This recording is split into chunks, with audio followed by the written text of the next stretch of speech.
All right, special bonus episode here, First in Pod. Subscribe, rate, review. Andrew Fillipponi with the All-Pro Patrick Peterson, Spencer Ray's producing. We had 3 games on Saturday night, and we're going to break them down for you right now. We do every team every week. Pats, Arizona Cardinals in the Kurt Warner Bowl, falling 13-9 to the Rams. Only your Cardinals could have a game like this, Pat, where they had almost 400 yards of offense, and they scored 9 points. Yeah. Only the Arizona Cardinals, man. It was so good to see, Kyler Murray play the game that he played, passing the ball, going 33 for 48, 321 yards, 2 costly interceptions, especially the last one to end the game. But I thought he played efficient football, put the ball in a lot of the right places, didn't force the issue a lot of the game, and had a really, really efficient overall running game, rushing the ball 22 times for 113 yards. So very disappointing to have all those have the yardage, but don't have the points to match that. Coach Arians used to always say, time of possession have to equal the points on the football on the scoreboard. So if we had the ball 35 minutes, 28 minutes, we should expect 28 to 35 points. So that's just the expectations that he had when he was our coach, and I'm sure most offensive coordinators feel that way as well. So it was very disappointing to see those guys able to move the ball up and down the football field and pretty much controlling the entire football game. But what haunted them was them not able to punch the ball in the end zone. I just feel like all of those numbers with Kyler and the way he played, they're just hollow stats for me again. We're in December football again, late season football. It was a meaningful game for him. And they're not scoring enough points and they're not winning games. He's now 9-18 in the month of December and January combined. This is where guys make their paychecks. This is where their legacies are defined. And he loses 2 out of every 3 games he played. And in this one, Pat, they move the ball up and down the field, but it does end with 2 interceptions from him on the last 2 possessions, man. It's just, when you're paying a guy more than $40 million a year, you expect him to win a game when your defense holds the Rams to only 13 points. Yeah. That's the, like you said, that's the the most disappointing part is that they wasn't able to put the ball in the end zone and on a consistent basis, and during this time of the year in and year out, November, December, early January. So this is the time where you want to see your franchise quarterback be at his best, like a Joe Burrow, like a Lamar Jackson, like Josh Allen, you know what I mean, like a Patrick Mahomes. We had questions about him early on in the year with the interceptions that he's thrown, but he understands in meaningful football games what he needs to do and how much his team depends on him in order to win those football games. So once Kyler Murray is able to understand that and start to win these football games late in the year, I believe his career would definitely turn for the better late in the year. You say start to understand it. He's almost 30 now, and he's gotten coaches have changed there, personnel's changed, offensive coordinators, and the results are still the same. I said this to you on a previous episode. Like, something's got to give there. If they just bring back Gannon and Kyler Murray, how do you expect the results to change? I mean, they improved modestly this year, but they're still playing the last 2 games of the season already eliminated. And the quarterback, again, in these last 4 or 5 games has had huge mistakes that have cost you games. So if they just run it back with status quo, they get what they deserve. They're just going to be an average football team. You did call the Rams. You were all over them. They've won 5 straight. The last 3 wins have been ugly ones. Ever since they won that shootout with Buffalo, they've won 12-6, 19-9, and now 13-9. So their defense has given up a total of 24 points in the last 3 games. So that's the good news. The good news is your defense with all these young guys with Aaron Donald gone has put the clamps on the Niners, the Jets, and the Cardinals, 3 non-playoff teams, but still really good job. The problem is against those 3 non-playoff teams, Pat, your offense has scored 12, 19, and 13 points. Yeah. And Matthew Stafford's been under 200 yards in all three. Yeah. That's not a formula to win in the playoffs. They might win one game because they'll probably be at home, but their offense all of a sudden with McVay and Stafford went from cooking Buffalo to one of the great offensive games of the year to now they can't do anything but run the ball, it seems like, or throw it to Nakua. That's the only thing he's got going on is throwing the ball to Nakua over and over and over again.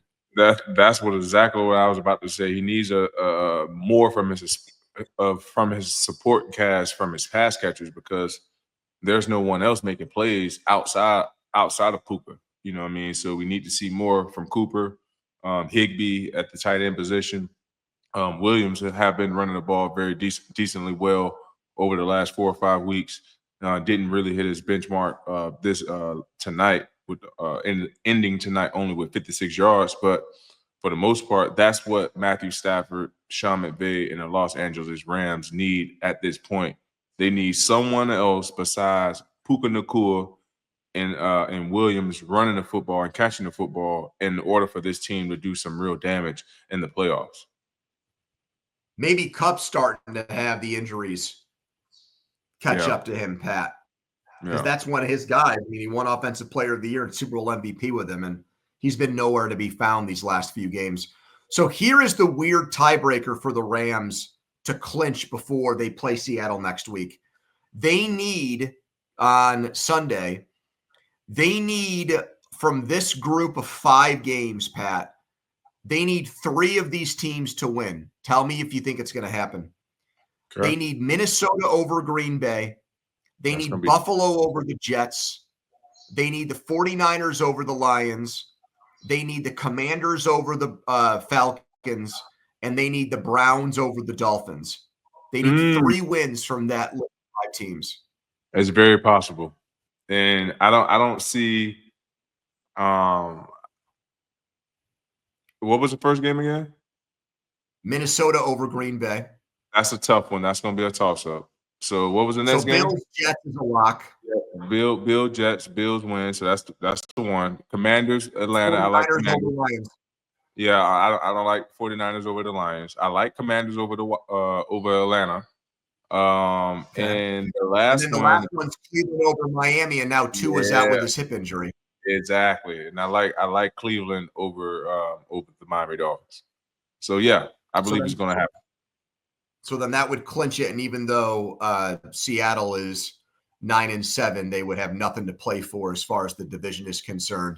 And if Washington beats Atlanta, they'd be eliminated, period, and we'd have the entire NFC. Well, we would not have the NFC South locked up yet. That would be the only thing that we would have in question going into Week 18 would be Tampa Bay and Atlanta. All right, let's get to the other 2 games here, Pat. The Bengals and Broncos played kind of a classic game, I would say. It goes to overtime. Yeah, it was classic. And the Bengals win 30-24. T. Higgins scores a touchdown, a walk-off touchdown to win the game after Cade York missed a 33-yard field goal in overtime. And after Bo Nix, with 8 seconds left, hit Marvin Mims for a touchdown. And the Broncos elected to go for the extra point to put the game into overtime and not win it right there. First of all, did you like that call to play for overtime? Yeah, I like that call just because Sean Payton said it great. You know, they had nothing to lose. If they ended that game in a tie, they go to the playoffs. If they win that game, they go into the playoff. And yes, he was right. They had the momentum. So why put yourself at chance of not making the 2-point conversion and pretty much ending your season that way versus, kicking the extra point, giving yourself an opportunity, which they had an opportunity, because if you go back and look at the scenario, the defense came out and got a stop. Offense kind of drove the ball down there, then he got stopped at midfield, and if I'm not mistaken, drove the ball a little bit and then punted the ball back off to Joe Burrow. Then they end up ending the game with T. Higgins with a touchdown catch. So I thought it was the right move because the ball was pretty much in Cincinnati court to get themselves keep themselves in the playoff hunt. I disagree. I think that, first of all, his gut was to go for it. And I think somebody got in his ear and said, well, wait a minute. Remember, if you kick the extra point, we go to overtime, we can still get in on the tie, like you said. Because Nix was saying 2 immediately, and Peyton was going right to his call sheet for the play. And then the review calmed everything down. And I think with more time to think about it, he changed his mind. Cincinnati's defense has been so bad all year, and they're reeling in that spot. I think they're in that situation completely stunned that they just blew the game, basically. So I would have kept my foot on the throat there. And to your point about having nothing to lose, yeah, I mean, if you lose the game right there, Pat, then come back next week and beat the Chiefs' backups to make the playoffs, which is still what's going to happen here. I mean, that part is still true. I mean, Denver, I still think, is in that situation where they're in the driver's seat because all they have to do is beat the Kansas City second and third string guys and some starters, but not a team that's playing to win because they've already clinched the number 1 seed next week. So I would have gone for it. I actually liked what I saw from Denver in this game overall in a losing effort. If I'm a Broncos fan, I'm pleased with the way Bo Nix went in there and in the second half of this game made like 3 or 4 monster throws. All 3 touchdown passes were great plays. They were not cheapies. Man, it started off with the one to Mims. Oh my right? goodness. Ooh, that was a dime and a Deep cannon. one too. Yes. He's done that a couple times this year where I've been really impressed with his arm strength. The Bengals thing, though, is the bigger story. Like, you got Zach Taylor after this game saying, anyone who thinks Joe Burrow is not the best player in the world is lost, is wrong. Do you agree with that? Man, Joe Shiesty, man. He's proven again why he needs to be, I don't know what the, MVP, race is or who's in there, but he's playing like an MVP candidate, man. He needs to be in the conversation for sure because passing the football, there's nobody right now throwing the ball as good as Joe Burrow. I mean, under duress, under the circumstances that he was dealing with his team, starting the season off 1-4, going into their bye week 4-8, and now they're 8-8, and they still have a shot to win to have a shot to still get in the playoffs, still need some help. But man, he was phenomenal. What he went for, 39 for 49, 412 yards, 3 touchdowns, no interception, passing rating 122.1. I mean, that's lights out numbers, and it just hasn't been defense. Yeah, against a great defense, and that just hasn't been tonight. That's been since they came, since he's been the quarterback this year, under the centers, up under the center. So it's very, very pleasing to see Joe Burrow playing the way he is. And I tell you what, if I'm Kansas City and I'm the Buffalo Bills, I don't want the Cincinnati Bengals to get in the playoffs because if you going blow for blow, I don't give a damn what defense out there. Joe Burrow gonna make it happen. So you changed your mind a little bit on that, then. I have. If they get in the playoffs, and they still, they still got a lot to do. See, so and I know what I said early on in the year that I did not have trust that they would turn their season around, and I'm telling you right now, I was wrong. But if they do, and like I said, they still have a lot that needs to happen for them. They still got to win against a pissed off Pittsburgh Steelers team. And they need help from other teams, across the league. So there's a lot that still needs to happen. But if they do get in the playoffs, I'm telling you, they could be a very a team to watch out for sure because they're probably the hottest team right now in the NFL. Well, their offense. I mean, if we're ranking, I'm sorry. Yeah, their offense is probably one of the hottest offenses in the NFL right now. I still think their defense gets dragged. Yeah, the defense gets dragged. That's what I'm saying. If you're not able to put up points and go drive for drive with Joe, it's going to be a long day because that's what you're going to have to do because Joe Burrow is going to bring his best, especially in the playoff time, and he's going to find his guys. When his pass catchers are healthy, they're a tough group, man. Again, T. Higgins and Jamar Chase go off for 100 yards apiece. I mean, they're a tough group to beat when both of those guys are on the field. So the thing about him and where he should rank in the MVP discussion is interesting to me because, it would be so unorthodox for a guy on a mediocre team to win an award like that. It's never happened. And even though it's 40 touchdowns, to me, it would be such a slap in the face of what the guys on the great teams like Allen and Lamar Jackson and even But I thought it was Saquon. an individual award, not a team award. Well, to me, that's what the offensive player of the year is for, which is just like completely just. He'll definitely get that. Yeah. Well, hold on now. Hold on a second. So let's say Josh Allen or Lamar Jackson gets the MVP.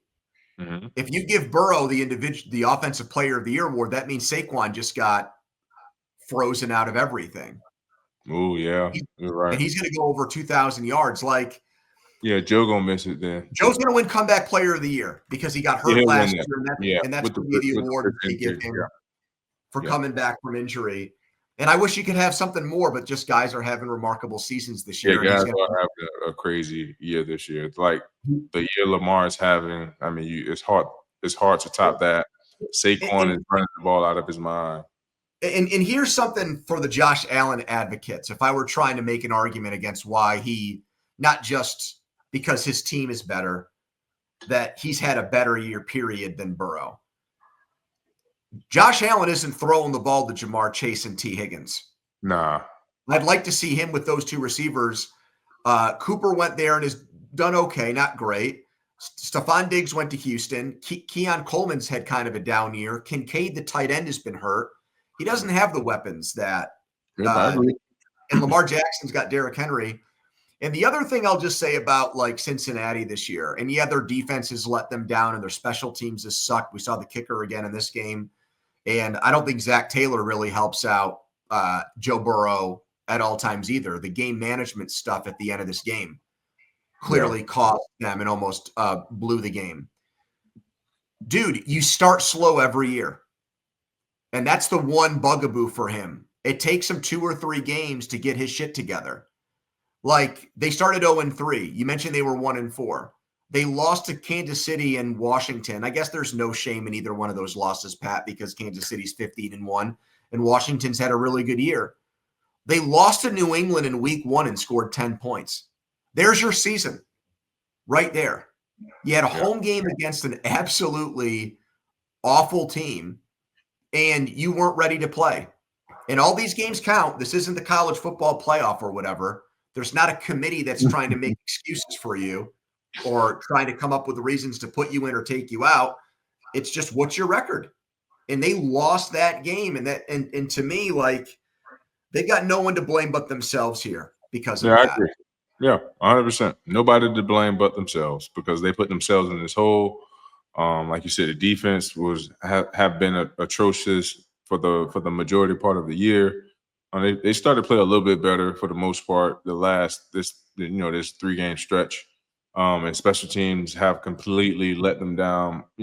Week in and week out as well. So like I talked about earlier, they dug themselves in this hole beginning with off-season shenanigans that kind of bled into the season, and they kind of finally put their differences aside, and Jamar being a professional that he is, and was saying that I'm gonna show you guys what you're missing out on, and you just pretty much made the price go up. So kudos to him for not only believing and betting on himself, but that bag's coming for sure now. Oh, he's going to get, I think, about $40 million a year. No doubt about it. He's going to win the Triple Crown here. They're not going to hold him out. He's going to play in Week 18 now that they still have something to play for. Right. Higgins is going to be a casualty of this. It's just Higgins, they're going to lose T. Higgins. And when you have Joe Burrow and Jamar Chase, you probably will still have a prolific passing attack, and somebody will slide in there and be a number 2. But, they had a chance, I think, to have like a Torrey Holt, Isaac Bruce, Reggie Wayne, Marvin Harrison combination for their quarterback for the next 10 years. And with the way they manage the roster and cap, they've blown that. Right. He's going to go get a bag somewhere else for close to $30 million a year.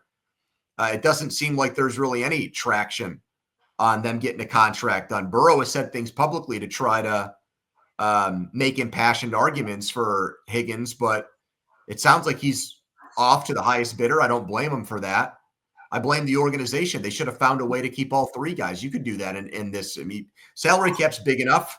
You can cut corners in other places. Yeah, they just they allow the contracts to get too close to each other to where they kind of put themselves in a decision to where it's either this guy or that guy. And T. Higgins, he's going to be the guy pretty much. He's a stud, dude. I know his numbers every year aren't huge because he's been hurt, but he's a monster. Yes, indeed he is. I had the opportunity to go up against him a couple times. So solid route runner, has very, very exceptional speed. He can catch really, pretty much, any and everything that comes around in his vicinity. So he's a player that he's a top tier receiver in this league for sure. So he's going to go off and get a bag as well, deservedly. So here is the situation for Cincinnati. They need Denver to lose to Kansas City. They need the Colts to lose either to the Giants or the Jaguars in week 18. Yeah. And they need the Dolphins to lose to either Cleveland on Sunday or next week to the Jets. They need all of that to happen? Yes. And they need to beat the Steelers. Yeah. They're out. Yeah, they're out. That's tough. Like, I don't see that happening. First of all, I think Denver is going to beat Kansas City because I don't think the Chiefs are going to go all out in that game. And it's in Denver. Yep. Last one here. Chargers beat the Patriots 40-7. All right. Let me just start by saying this about the Chargers. And I'm going to start with a negative on them. That was their record against teams with a winning record not named Denver. So they swept Denver this year. They played 6 teams with a winning record other than the Broncos. They went 1-5 against those teams. The only win was Atlanta, and that was before it benched Kirk Cousins. They lost 2 to the Chiefs. They were beaten by the Ravens at home by a touchdown. They lost to the Steelers by 10. They got beat by the Bucks by 23. In those 6 games, they only scored more than 17 points one time, and that was against Baltimore. So I'm going to start by saying I don't think that this team is really a contender. I think what they're finally doing now is not underachieving. I think that they're meeting expectations finally with Harbaugh. This is what they're supposed to be with Herbert and with the expensive guys they have on defense like Derwin James and Bosa and Mack. They're bare minimum supposed to be a playoff team. And the reason why the last coach got fired, Pat, was because he could not meet that standard. So this team has done that, but they haven't exactly knocked my socks off when I look at how they've done against quality competition this year. They can beat the shit out of teams like the Patriots who stink.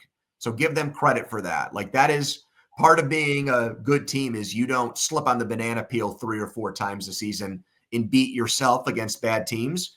And I guess that is a mark of a Jim Harbaugh team. You don't when a cupcake shows up, and I know there's not a lot in the NFL, but when a bad team shows up, you don't play down to the competition. And they clearly didn't today. They won by almost 35 points. Yeah. I agree with everything that you said because, I was going to say the LA Chargers did exactly what they were supposed to do versus a then 3-12 football team putting up 40 points, against the New England Patriots with the final score being 40-7. And quite honestly, I know the Patriots is not a team and the Chargers have not beaten a team that has a winning record and no one is really giving them any, credit to go into the playoffs and do any damage. But if I'm a Chargers fan, this is what you want to see going into the playoffs to help at least give yourself some confidence. At the end of the day, anything can happen in the playoffs, So you want to see Justin Herbert, play the way that he did. And I believe having J.K. Dobbinson back really makes Justin Herbert's job that much easier in having an efficient game, with him having an efficient game today being 26-38 for 281 yards and 3 touchdowns. And again, I know the Patriots offense and they don't have the talent like some of these teams that they're going to see in the playoffs, but we know what the Chargers defense can do and what what they are capable of. So if they can sustain at least that caliber of play against a quality opponent by controlling the clock with a healthy J.K. Dobbinson, Justin Herbert not turning the football over, really getting his pass catchers involved, and the defense not allowing touchdowns and being a top five scoring defense that they have been throughout the majority part of the year, they can possibly do something. But for the most part, I'm not looking for them to do anything. But in the playoffs, anything can happen. Justin Herbert, that he set a record today. He has the most passing yards in the first 5 seasons of a career. He passed Peyton Manning. So he's now the standard for how guys are judged by that stat when they come into the league. But he's 0-1 in the playoffs. And he gets more free passes than any quote-unquote big-name quarterback in the NFL. If Lamar Jackson was 5 years into his career without a playoff win, or if Josh Allen were 5 years into his career without a playoff win, that's all they talk about on TV. Yeah. And this guy's got the physical tools of both of those guys. He's not the runner that Jackson is, but he's got the arm talent of both of those guys. There's not a play he can't make. Right. And he gets excuses made for him all the time, Pat. And it's not like he's been on bad teams. I mean, they've gotten hit by the injury bug, and he's gotten, he's been dinged up too. And like I mentioned before, Harbaugh got there, his coach didn't exactly do him any favors. But you know what? I mean, there's probably reasons like that for why Lamar Jackson or Josh Allen haven't won more in the playoffs, and you don't hear people like to bring those things up. It's just because everyone looks at Justin Herbert and says, damn, he can do pretty much whatever he wants with the ball. And so he gets elevated into this status or club of great quarterbacks, even though other than passing yards and individual stats, he's had 0 team success, man. Yeah. Yeah, and that's tough. And that's always going to be the measuring stick for quarterbacks on. But they weirdly move the goalposts for him, and I don't know why that is. I don't know if it's because the Chargers have no fans and people don't care. It's a bizarre thing. You may have a point there. The other thing from this game was they were chanting "Fire Mayo" in New England. There was a report before the game that they're going to stick with him there. That's what the Kraft family has told some reporters around the team. Here is my argument for them making a change, Pat. And I said before I thought that Mayo would get an extra year, and this report kind of backed that up. Why would Ben Johnson pick Chicago over New England? If you're Ben Johnson, you're the most coveted assistant coach, and you can go coach Drake May in New England or Caleb Williams in Chicago. Tell me what makes Chicago better. The organization never wins. They have turnover all the time. They've had all kinds of issues. It's not quite like Jets bad or Browns bad or anything like that. But let's face it, the Bears haven't won a Super Bowl since 1985. They're not exactly the gold standard here. You'd stay in a division with Jordan Love and your ex-employer Detroit, by the way, and Minnesota, right? I mean, so you're in a loaded division with 3 other really good teams with smart coaches and guys that can get a lot out of quarterbacks. And yeah, if you go to New England, you've got to deal with Josh Allen.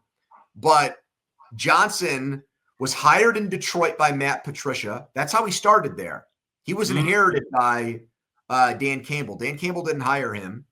He went and got his coaching start at Boston College. So a Belichick disciple hired him. He's familiar with Boston. And look, we know that Kraft empowers his coaches. Look at all the power he gave Belichick. Now, he had to earn it. He had to win 6 Super Bowls. Right. But he also gave the guy 20-plus years and got fed up at the end. I understand that. But I also don't think that Caleb Williams is that much better than Drake May, Pat. I think Drake May just has horrible weapons, no offensive line. They started their 11th offensive line combination today in 16 games. Wow. His number 1 target's Hunter Henry, who's, an older guy, not a bad player. Ramondre Stevenson got benched because he was fumbling the ball there, did nothing in this game. I think Drake May's got talent. We saw him last week against Buffalo, almost beat them single-handedly. Yeah. Yeah. I mean, it's going to be interesting to see what happens. If they can get Ben Johnson, hell, I get him Do too. you think that's the goal to pair up, like you've talked about, that young quarterback with a coach like that? Yeah. That'd be magical, and that's what teams are starting to do, and they're starting to see that's kind of a recipe for success if you're drafting a quarterback and want him to literally be your franchise quarterback. All right, last thing here. So bowl games are going on all over the place. So many of these bowls are completely ridiculous. Yeah, the Snoop Dogg Bowl game I saw. There's the Snoop Dogg Bowl. They're eating Pop-Tart mascots. I was at a bowl game in Detroit on Thursday where a game went 6 overtimes, and they're deciding games with 2-point conversion plays. Pat, imagine if that happens in the playoff where they go to alternating 2-point conversions to determine who's going to play for a national championship. It's just absolutely ridiculous. The big NFL story here that came out of these games, Cam Ward did not opt out. He played for Miami against Iowa State in the Pop-Tarts Bowl. And then Shadeur Sanders pretty much played the entire game for his dad against BYU. Now, they got blown out, and it was very odd, actually, that he was in the game late, down huge, when, my God, if you get hurt in that situation, there's just no really defending it. And by the way, Spencer says, did you see this? He was wearing New York Giants cleats with the Giants logos. Yeah. Which he gets that from his dad, the showmanship and the arrogance and stuff. So we'll see if he has as much success, backing up that bravado as his old man did. But the Ward thing is interesting. I just wanted to get your quick thought on this. So he plays, which in a way is admirable because it's not a major bowl game. They're playing another top 25 team, but it's not. You win a Pop-Tart Bowl, you're not telling your grandkids about that. This is not some kind of historic game or anything like that. He plays the first half and then sits the second half. And here's the reason why he didn't go back in the game, Pat. He only played today because he needed, I think, like a couple hundred yards to set the Division I single season passing record. So he plays until he sets the record.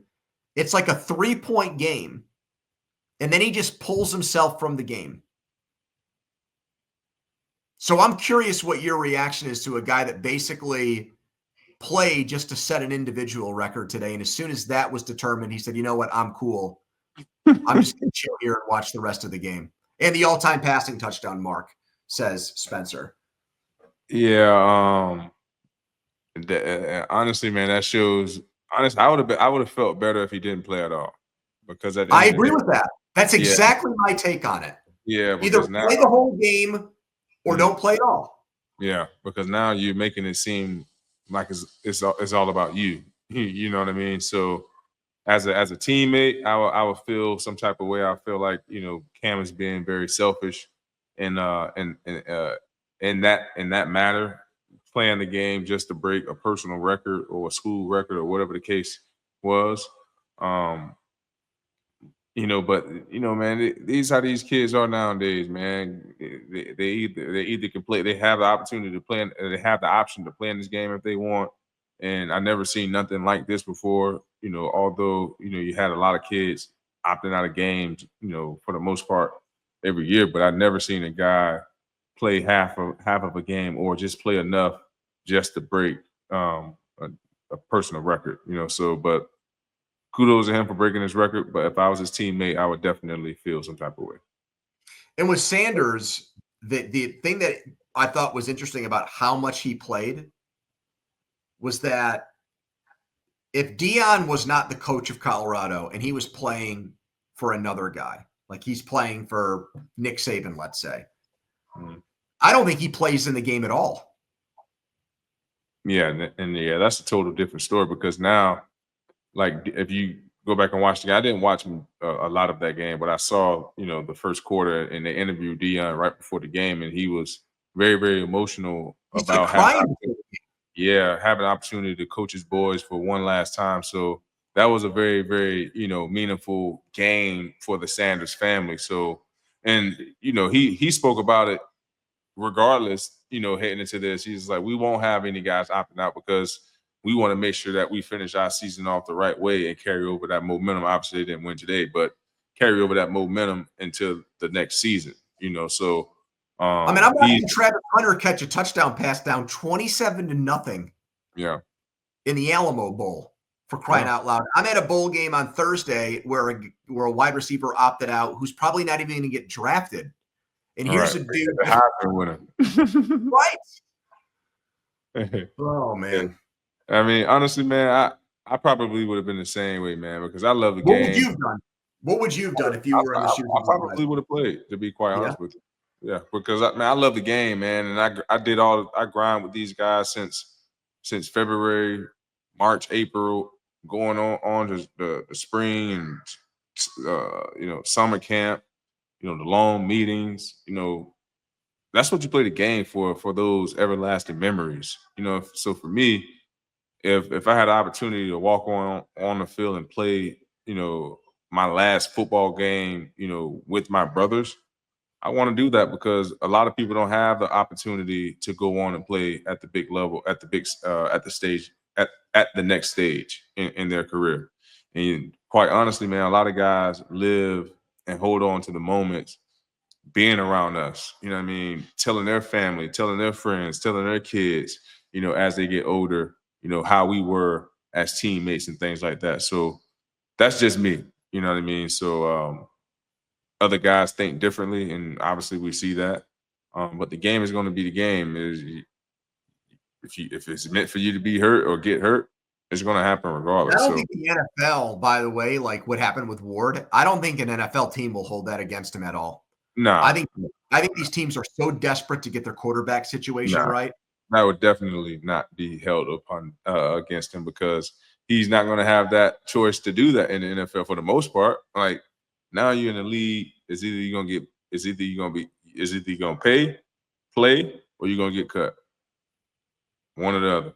So and quite honestly, he's gonna have a long way to go for some personal records in the NFL. Were you ever in a situation where like you had an incentive or something like that going into the last couple of games to make extra money? Like Harbaugh, by the way, today is a coach, not a player, but Harbaugh got $1 million for getting the Chargers to the playoffs. That was in his contract. Yeah, I think the only incentive I ever had was my first year in Minnesota, and it was like I had to play like 75% of my snap, which was easy as incentive to get. Yeah. Never missed a game due to injury. My entire career. Freaking pulled my hamstring week 9 against the Carolina Panthers. So I missed it by almost like a percent. Like I played 70, I think it was 80%. And I played 78%. And on top of that, that was the COVID year. I missed the game due to having COVID and missed out on my money, man. It was like $750,000 too. So I was like, yeah, put that in the contract, man. That's easy. I ain't never missed a game my entire career. Were you counting your snaps to see if you were going to hit that percentage? No, because like I said, I knew, like with my track record, I knew I was going to hit it because my entire career, Pony. I think I missed. So that season I missed 4 games. And I missed 6 games due to something else. So I missed 10 games out of 211 games in my career. Wow. So like I knew that was like, wow, this is a no-brainer. Like I run right, yeah, put that in there. I run my entire off season. That's all I do is cardio. Never had hamstring issues. Never had a hamstring issue. I'd be damned. Running down DJ Moore on it. The team was back there. I forget. I remember the play vividly. We had our purple pants on. KJ Osborne won us that game, by the way, in overtime.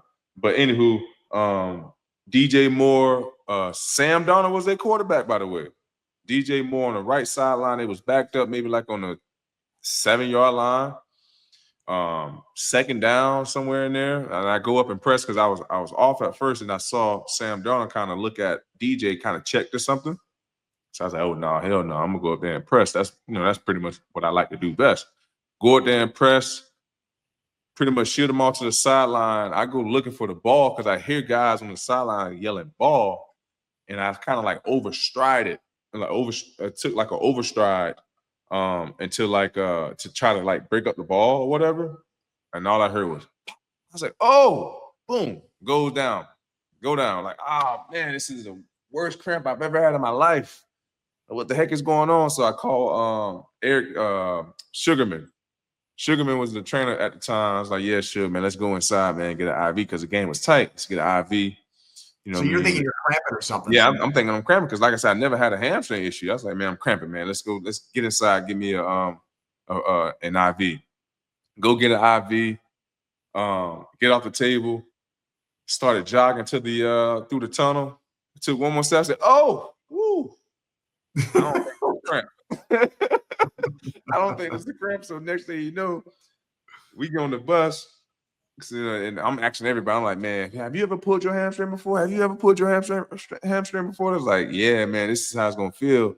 If you know what I mean, once you get off the plane, if you can't touch your toes, anything like that, you pulled your hamstring. So I'm like, oh man, I'm sitting down good on the plane, everything feeling right. Get off the plane, I actually feel pretty good. I'm like, oh, it had to be a cramp here. I'm doing all my exercises, feeling on my leg. I get home, man, I go to take me a number 2 pony and couldn't get up. I said, yeah, man, I think I pulled my hamstring. Go get a freaking MRI. I done tore all 3 of them. Oh, damn. I tore all 3 of the muscles. It was like a grade 2. It was a grade 2, 3, 2. So I almost damn near tore my hamstring off the bone. And here I am thinking I have a cramp. Dude, the back of your leg probably was as purple as the pants you wore for that game. I'm gonna send you pictures, actually.